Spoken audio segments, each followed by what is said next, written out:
Les 10 erreurs les plus courantes dans la gestion du temps. Bonjour les amis et bienvenue dans les secrets de Chronos. Je suis Thierry Doriot, votre coach en organisation et l'auteur de la méthode Chronos qui booste votre maîtrise du temps. Aujourd'hui, nous allons voir quelles sont les 10 erreurs les plus courantes dans la gestion du temps. Mais avant cela, laissez-moi vous dire que vous pouvez vous abonner à la chaîne en cliquant en dessous et vous allez recevoir toutes les vidéos directement dans votre boîte mail. Souvent, vous vous faites la réflexion dans la journée de vous dire que vous manquez de temps, que vous êtes débordé et qu'il vous faudrait 36 heures dans la journée et encore, ça ne serait pas suffisant. Mais le plus est l'ennemi du bien. Si vous en faites trop, c'est que vous devez réorganiser votre agenda. Alors dans cette vidéo, nous allons traquer les erreurs que nous faisons tous et nous apercevoir que nous avons finalement assez de temps pour atteindre nos objectifs. Le monde moderne veut ça. Les instruments sont toujours plus rapides. Avec le fax, il fallait répondre tout de suite, mais depuis les emails, il faut répondre encore plus vite. Pour finir, tout le monde s'y perd.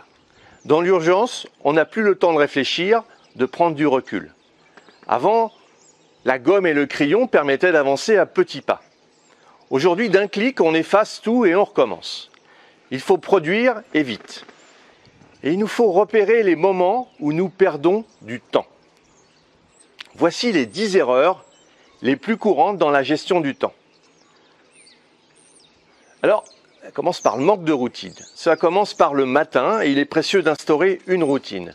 Cela va vous aider à prendre un moment pour vous, pour méditer, se redire des affirmations, faire des visualisations, des exercices physiques, de la lecture et de l'écriture. Prendre un moment pour soi vous régénère. Et bien s'occuper de soi est indispensable avant de s'occuper des autres. Ne pas avoir planifié sa journée, cette erreur est capitale. Car sinon, vous avancez sans vous atteler à faire les choses les plus importantes et vous n'êtes qu'en réaction dans l'urgence. Et à la fin, vous délaissez l'important. Donc prenez un moment pour restructurer votre journée, notez tous les rendez-vous avec les autres et avec vous-même pour travailler sur des tâches de fond qui vont vraiment vous rapprocher de votre objectif. 3. Ne pas utiliser son temps de transport à bon escient. Et oui, vous avez peut-être l'impression de perdre votre temps dans les transports. Et si vous mettiez à profit ce moment pour vous former, écouter des podcasts, et que vous soyez en voiture ou dans le métro d'ailleurs. 4. Répondre à ses emails en permanence. C'est l'erreur que font beaucoup de personnes, qui est de consulter ses emails toute la journée, au lieu d'instaurer des plages horaires pour y répondre. Parfois même, ils laissent des notifications les interrompre à tout bout de champ et y répondent le plus rapidement.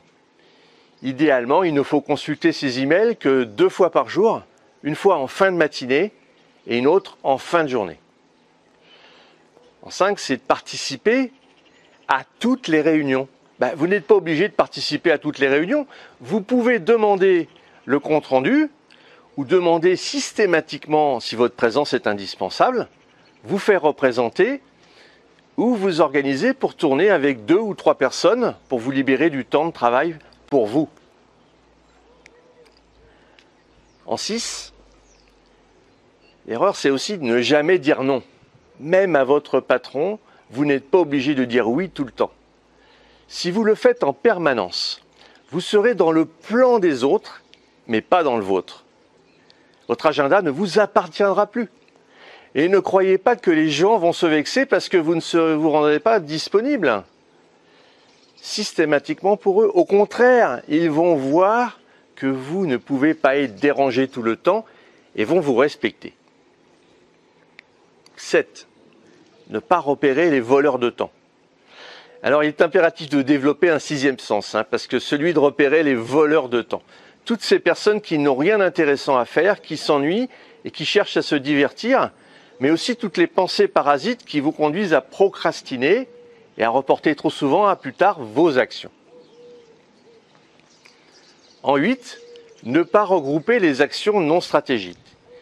Toutes les petites tâches qui n'apportent pas une plus-value, comme faire la liste des courses, téléphoner aux administrations, ranger votre appartement, ça doit être regroupé pour éviter de s'intercaler dans un moment de productivité intense.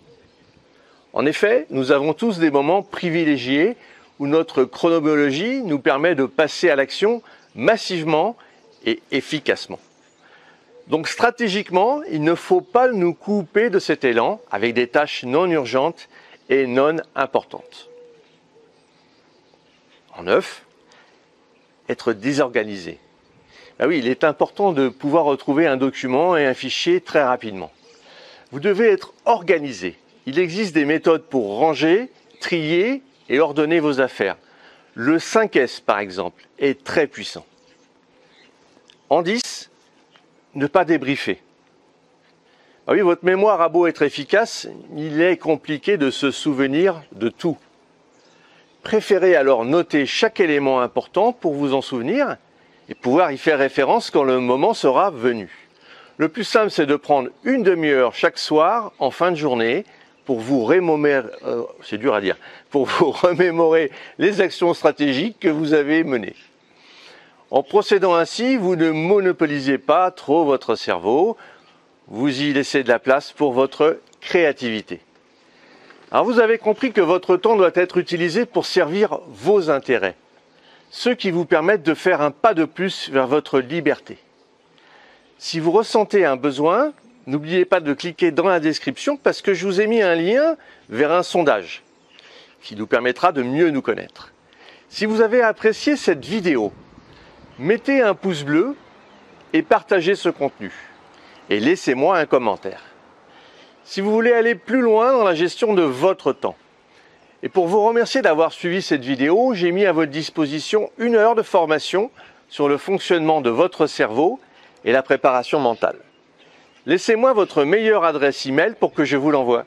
Et retrouvez-moi sur le site internet www.lessecretsdechronos.com.